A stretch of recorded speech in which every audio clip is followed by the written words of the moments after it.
E aí, pessoal, vamos falar um pouquinho sobre renda fixa hoje? Eu sei que vocês estão loucos para investir em ações e cripto no mercado americano, mas vamos começar com a lição de casa, com feijão com arroz, com um pouquinho de segurança, para depois a gente ir para voos mais altos, certo? Roda a vinheta.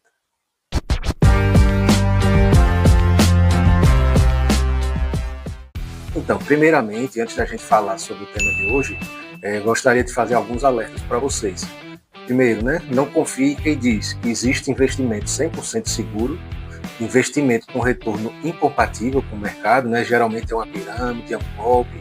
Assim, claro que dá para lucrar bastante com investimentos, mas tem alguns retornos prometidos que assim não são compatíveis com a realidade. E três, é aquela pessoa que diz que tem informações que mais ninguém tem. Até porque se ela tem isso, ela vai compartilhar com um mero mortal como você, né? Quem somos nós ou quem é essa pessoa na fila do pão? E além de tudo é crime, tá? Tráfico de informação privilegiada, né? Tem pessoas que ganham dinheiro com isso porque se adiantam à reação do mercado. Então as características da renda fixa são investimentos com alta segurança, mas nada é absoluto, certo? É um dos mais seguros, né? No caso do Tesouro, o emissor é o governo. No caso de LCI, LCA, CRI, CRA, debênture, CDB, são as empresas privadas do país, certo? E aí existe uma escala de rating, de notas, que vai desde o AAA até, enfim, vou deixar aqui embaixo, se é o B, se é o C, mas enfim, quando sai do A eu já não quero nem investir, né? Para mim é do AAA, que é o 10, até, digamos, um A ou um AA, né? Que ainda tem no meio também um mais, um menos, eu vou deixar aí a escala, certo? Mas assim, nós temos a renda fixa, aí também temos a renda variável, certo? Enfim, e aí vai aumentando a questão do risco, né? Se você está nas ações, sendo holder, sendo um trader, fazendo opções, fazendo o que seja. E assim, você pode até ganhar nominalmente na renda fixa, quase sempre, ou sempre, realmente eu posso dizer que isso vai acontecer, mas vai perder para a inflação. Então o grande desafio está em você ganhar mais do que o seu dinheiro desvaloriza. Supondo, digamos, que a inflação seja 4%. Se você pega um pré-fixado que ele promete 10, você vai estar ganhando real 6.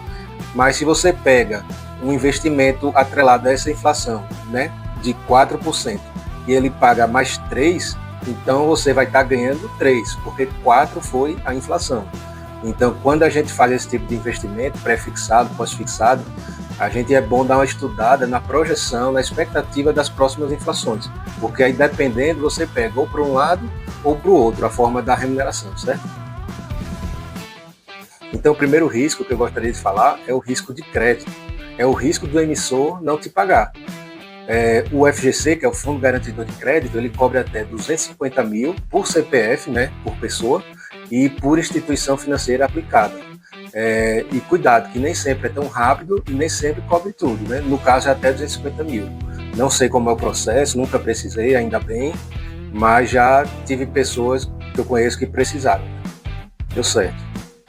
Quando gravei o vídeo do caso da falência do Banco Master, ainda não tinha acontecido, fui um dos afetados. Estou aguardando os próximos passos e com certeza farei vídeo sobre essa situação, os caminhos para o reembolso, etc. Mas assim, dependendo também do rombo, do tamanho da instituição e tudo mais, o FGC ele meio que é um fundo, né? Então pode acabar o recurso do fundo e não ser suficiente para pagar todo mundo. É mais quando o estrago é pequeno, digamos. E vale a pena pesquisar sobre a empresa, reclamações dela, ver o rate, né? Aquela nota que eu falei. Se a empresa for da bolsa, dá uma olhada nos últimos relatórios, nas análises, certo?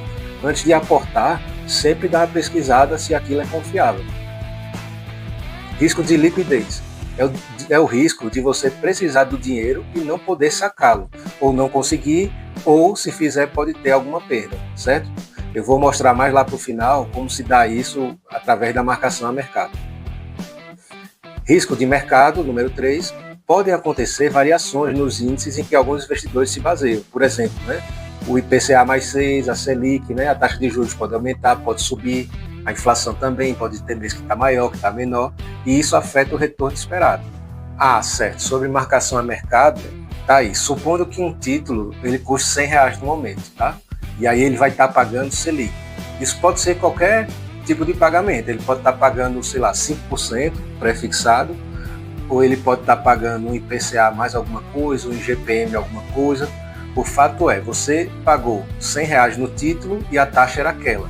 Se a taxa sobe, para poder dar uma compensada no título, o título vai cair. Se o título ele cai, o título vai subir, certo? No caso do governo, por exemplo, né? Ele estipula a taxa hoje, certo?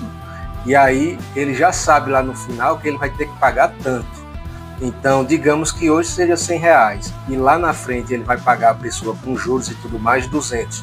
Então, se o título cair o preço, ele precisa ajustar os juros, né, a remuneração, para poder lá no final continuar tendo que pagar 200. Da mesma forma, se o título sobe, o governo vai dar aquela ajustada para poder a taxa chegar nos R$200 lá no final, depois de algum tempo. E assim, há pessoas, vocês podem até procurar aqui no YouTube, que fazem trade com títulos do Tesouro Direto. Não é minha filosofia, porque eu gosto mais assim de ser um holder. Eu compro sem pensar em vender. Eu compro títulos com prazos longos. Eu não fico especulando assim. Se for para fazer isso, eu vou para a bolsa, vou para a renda variável.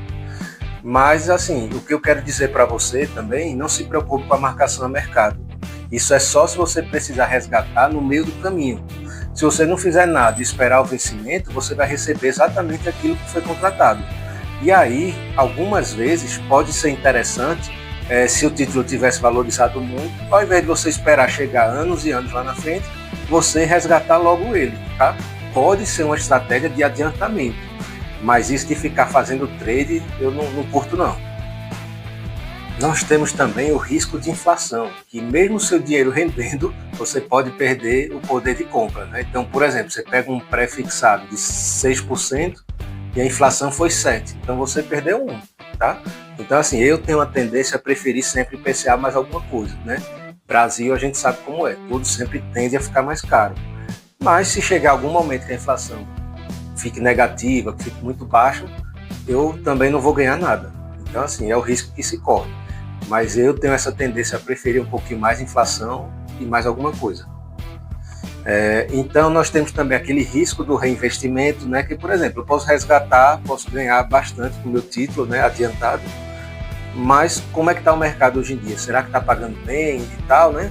Então, assim, às vezes você pode até ter um lucro bom, encerrou o investimento aqui, mas eu vou reinvestir em quê? Eu vou fazer o quê com esse dinheiro, né?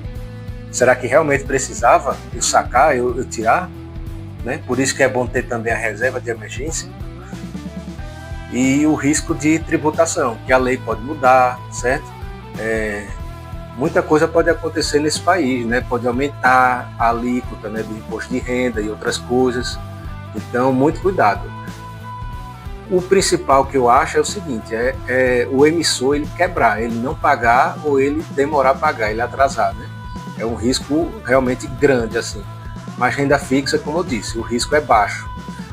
E o principal é que, assim, você pode não ganhar tanto quanto você pensou. Você pode apenas empatar com a inflação, né? O risco que se corre não é você perder dinheiro, mas é ganhar pouco, não ganhar, ou ficar negativo, entendeu? E é isso, renda fixa exige paciência e estratégia. Mesmo sendo mais estável, certo? Ainda depende do seu comportamento. Diversifique entre emissores, prazos, tipo de indexador, né? Então é como eu digo, diversifique renda fixa, renda variável, Brasil, exterior, CDB, LCI, pré-fixado, pós-fixado. Meu nome é Luiz Mário, aqui é o canal Luiz M Invest. Muito obrigado. Curte, compartilha, comenta, ajuda esse canal a crescer, beleza?